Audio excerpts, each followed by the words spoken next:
نبی پاک صلی اللہ تعالیٰ علیہ وآلہ وسلم نے ہمیں اللہ کی جانب دعوت دی۔ عقیدوں کے اندر، نظریات کے اندر،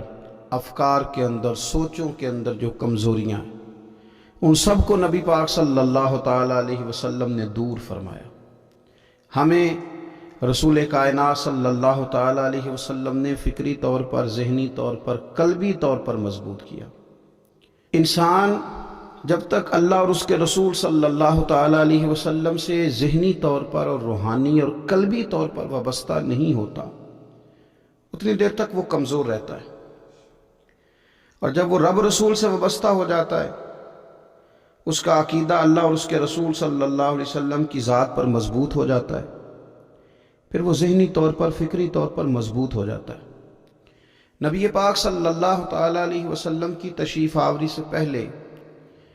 جو بنیادی مسئلہ تھا وہ یہ تھا کہ کفار مکہ، قریش بہت سارے بتوں کی پوجا کرتے تھے، تو جو نظریاتی کمزوریاں تھیں، جو فکری فقدان تھا وہ ان کے اندر بہت زیادہ تھا۔ حج کر کے آتے تھے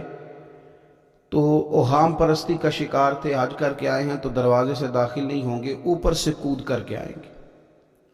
کپڑے اتار کر معاذ اللہ بیت اللہ شریف کا طواف کرتے، قربانیاں کرتے تو ان کا خون کعبے کی دیواروں کے ساتھ ملتے۔ مصر کے اندر یہ رسم پائی جاتی تھی کہ وہ سال کے بعد ایک لڑکی کو ذبح کر کے دریا میں ڈالتے تھے تو تب دریا چلنا شروع ہوتا تھا، اور اس پر انہوں نے نظریہ بنا لیا تھا کہ ایسا ہوگا تو تبھی معاملہ آگے بڑھے گا۔ نبی پاک صلی اللہ تعالیٰ علیہ وسلم نے ان سب لوگوں کو اللہ کی جانب دعوت دی۔ حضور علیہ السلام نے فرمایا میں تمہارے سامنے جو تعلیمات لے کے آیا ہوں ان میں کوئی اوہام پرستی نہیں، اس میں توہمات کا کوئی تذکرہ نہیں، ایک مضبوط دین،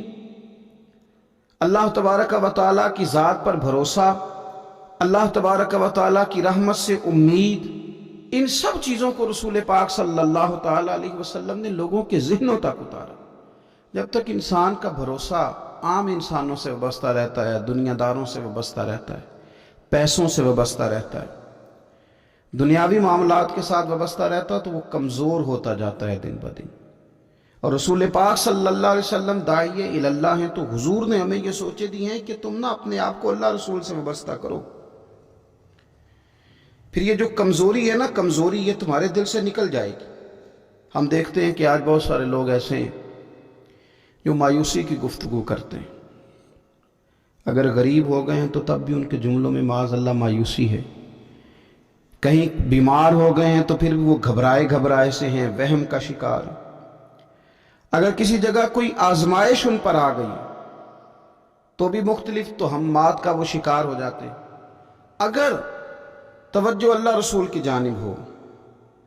اور وہ سوچیں جو رسول پاک صلی اللہ علیہ وسلم نے ہمیں دی ہیں ان پر توجہ ہو تو پھر انسان کسی وہم کا شکار نہیں ہوتا، پھر وہ مضبوط زندگی گزارتا ہے اور مضبوطی کے ساتھ آگے بڑھتا ہے، کیونکہ اس کو سمجھ آ گئی ہے کہ میرا خالق اللہ ہے، رازق اللہ ہے، پیدا کرنے والا اللہ ہے، اور میرے تمام معاملات کا محافظ بھی میرا اللہ ہے۔ پھر وہ کمزور نہیں پڑتا، پھر وہ زیادہ امیدیں لوگوں سے وابستہ نہیں کرتا، دنیا داروں سے، سیٹھ و نوابوں سے زیادہ امیدیں نہیں وابستہ کرتا، پھر اس کی امیدیں اللہ سے اور اللہ والوں سے، پھر وہ اللہ رسول کی بارگاہ میں اپنے آپ کو پیش کر دیتا ہے۔ حدیث مبارکہ ترمذی شریف میں موجود ہے، راوی حضرت عبداللہ ابن مسعود رضی اللہ تعالیٰ عنہ، ذرا حضور صلی اللہ علیہ وسلم کے تربیت کرنے کا انداز دیکھیے گا۔ حضرت عبداللہ ابن مسعود رضی اللہ تعالیٰ عنہ روایت کرتے ہیں کہ نبی پاک صلی اللہ تعالیٰ علیہ وسلم نے فرمایا کہ اللہ تعالیٰ نے ہر جان کو پیدا فرمایا، ہر جان کو اللہ تعالیٰ نے پیدا کیا تو تین چیزیں رب کریم نے لکھ دی اس کے لیے۔ ہر جان کو پیدا کیا تو اللہ نے لکھ دیا، کیا لکھا؟ اس کا رزق کتنا ہے یہ بھی رب نے لکھ دیا، عمر کتنی ہے، زندگی کتنی ہے یہ بھی رب نے لکھ دیا، اور جو اس پر مشکلات آئیں گی وہ بھی اللہ نے لکھ دیا۔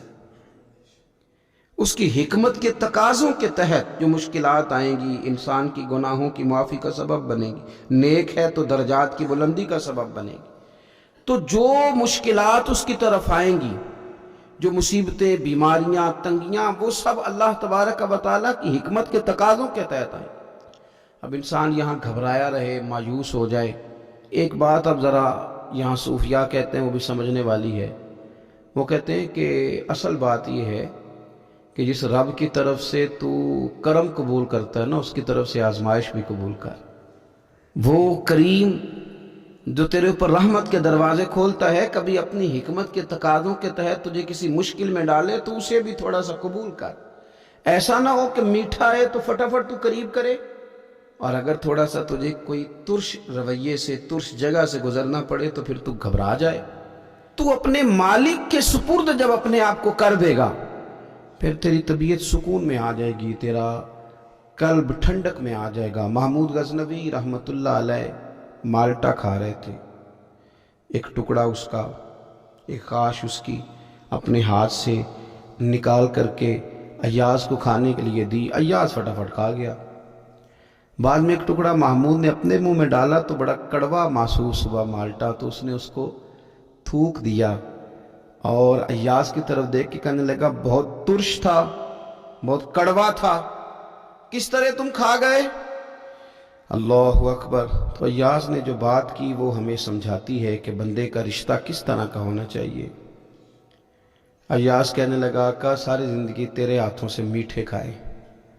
آج ایک کڑوا آیا تھا تو میں اگر اسے تھوک دیتا، یہ کو آئین وفاداری تو نہ ہوا۔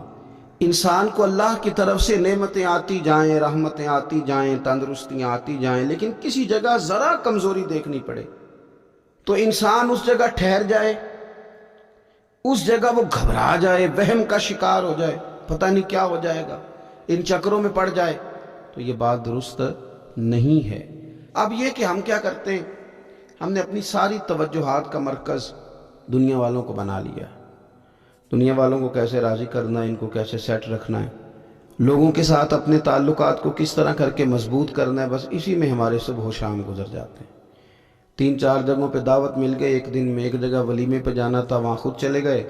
ایک جگہ اصال ثواب کی تقریب تھی تو وہاں بیٹے کو بھیجا، اور ایک جگہ اور کسی معاملے میں دعوت تھی تو وہاں فون کر کے معذرت کر لی، کسی طریقے سے لوگ راضی رہیں۔ پھر کیا ہوتا ہے، پھر انسان کو یوں محسوس ہوتا ہے کہ اسے فٹ بال بنا لیا گیا۔ آپ لوگوں کی توقعات پہ کتنا پورا اتریں گے؟ بس آپ اپنے ضمیر سے پوچھیں کہ ہم اللہ اور اس کے رسول صلی اللہ تعالیٰ علیہ وسلم کے ساتھ اخلاص رکھتے، ہمارا دل اس پر مطمئن ہے جو کام ہم کر رہے ہیں، جو سفر ہم نے شروع کیا ہوا ہے وہ رب کی رحمت کی طرف ٹھیک بڑھ رہا ہے۔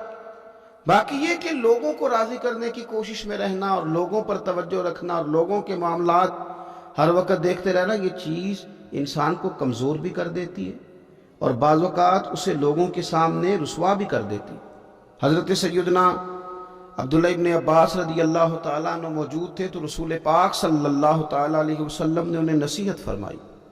اپنے چچا کے بیٹے حضرت عبداللہ ابن عباس کو حضور نے نصیحت فرمائی، فرمایا یقین رکھو اے عبداللہ ابن عباس، یقین رکھو کہ اگر ساری دنیا متفق ہو جائے تمہیں نفع پہنچانے میں تو تمہیں نفع پہنچا نہیں سکتی مگر وہ جو تمہارے لیے تمہارے رب نے لکھ دیا۔ لوگ تمہیں نفع پہنچانا چاہیں تو پہنچا سکتے نہیں، اور فرمایا اگر ساری امت متفق ہو جائے کچھ نقصان پہنچانے میں تو نقصان پہنچا نہیں سکتے مگر یہ کہ جو اللہ نے تمہارے لیے لکھ دیا۔ نہ تمہارا کوئی نفع کر سکتا ہے نہ کوئی تمہارا نقصان کر سکتا ہے، ہوگا وہ جو اللہ کی مشیت کا تقاضا ہوگا، خدا کی رحمت کا تقاضا ہوگا۔ اب کرنے کا کام تو یہ ہے کہ ساری توجہات کا مرکز اللہ رسول کو بنایا جائے۔ آپ دیکھیے صحابہ کرام علیہم رضوان کو رسول پاک علیہ الصلوۃ والسلام کی مقدس زبان نور پر کس قدر زیادہ یقین کامل حاصل ہے کہ سید عالم صلی اللہ تعالی وسلم 313 سے کہتے ہیں کہ چلو جہاد کے لیے تو وہ نکل پڑتے ہیں، 1000 سے مقابلہ کرنا ہے تو وہ تیار نظر آتے ہیں۔ حضور علیہ السلام کہتے ہیں خندق میں چلو تو وہ تیار نظر آتے ہیں۔ حضور صلی اللہ تعالی علیہ وسلم جو وعدہ ان کے ساتھ کرتے ہیں تو وہ منوعاً اس وعدے پر توجہ کرتے ہیں۔ تو میرے عزیز یاد رکھنے کی بات یہ ہے کہ اگر ہمارا بھروسہ اللہ رسول پہ مضبوط ہو جائے،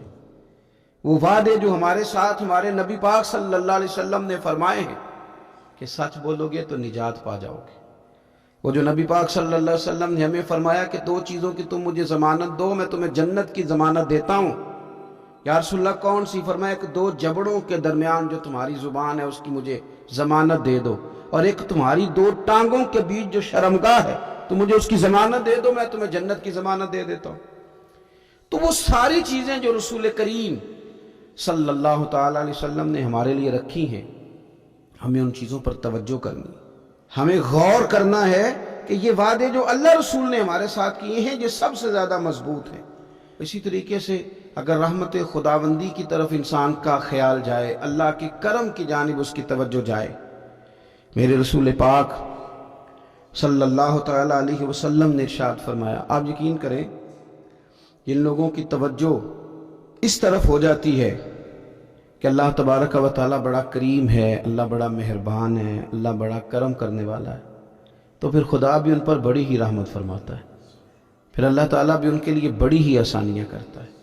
اس لیے ہمارے بزرگوں نے لکھا ہے کہ اپنے رب کے ساتھ حسن ظن رکھنا واجب ہے، ضروری ہے کہ تم اللہ کے ساتھ اچھا گمان رکھو، اچھا گمان۔ امام غزالی نے حدیث لکھی ہے، ایک اعرابی نبی پاک صلی اللہ علیہ وسلم کی خدمت میں حاضر ہوا اور اس نے عجیب بات کی،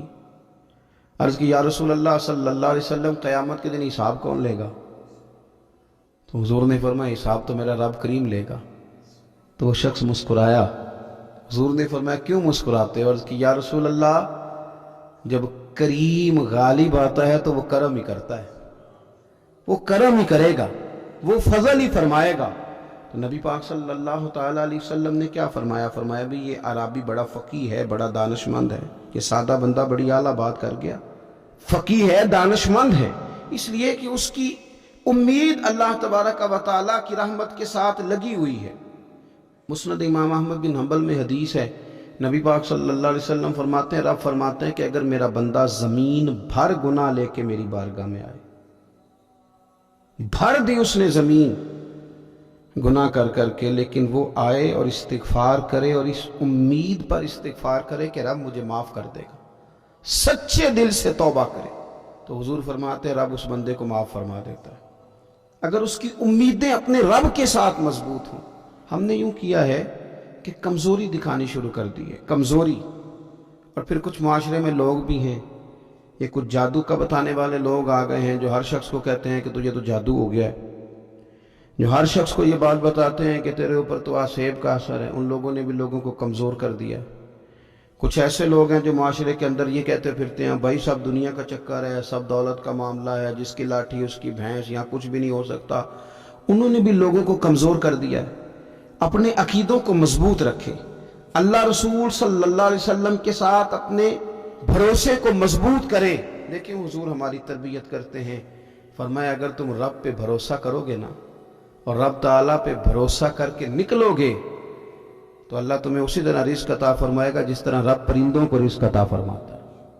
وہ صبح بھوکے نکلتے ہیں لیکن شام کو لوٹتے ہیں تو اللہ انہیں پیٹ بھر کے روزی عطا کرتا ہے۔ کیوں؟ اس لیے کہ ان کا بھروسہ مضبوط ہے، ان کا اپنے رب پہ توکل مضبوط ہے۔ رسول کائنات صلی اللہ تعالیٰ علیہ وسلم نے ہمیں ہمارے رب کی جانب دعوت دی، حضور نے ہمیں اللہ پہ بھروسہ کرنا سکھایا۔ رسول پاک صلی اللہ تعالیٰ علیہ وسلم نے ہمیں کہا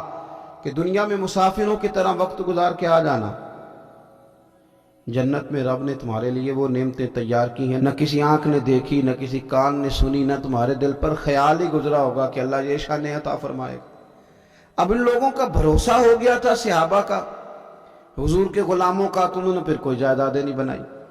انہوں نے پھر دنیا میں کوئی محلات تیار نہیں کیے، کیونکہ ذہن بن گیا تھا کہ جو رسول کریم علیہ السلام نے وعدے فرمائے ہیں وہ وعدے ہمارے لیے بڑے معیاری ہیں، وہ وعدے ہمارے لیے بڑے خوبصورت ہیں، ان وعدوں سے ہمیں بڑا کچھ ملے گا۔ اس لیے اپنی زندگی کے اندر ان چیزوں کو پیدا کرنا، ان چیزوں پر توجہ کرنا، اللہ کی جانب بھروسہ کرنا بڑا ضروری ہے۔ دعا ہے مالک کریم ہمیں رسول کریم صلی اللہ تعالیٰ علیہ وسلم کی بتائی ہوئی باتوں پر عمل کی توفیق دے، اور اللہ تعالیٰ ہماری آنے والی نسلوں کی امیدوں کو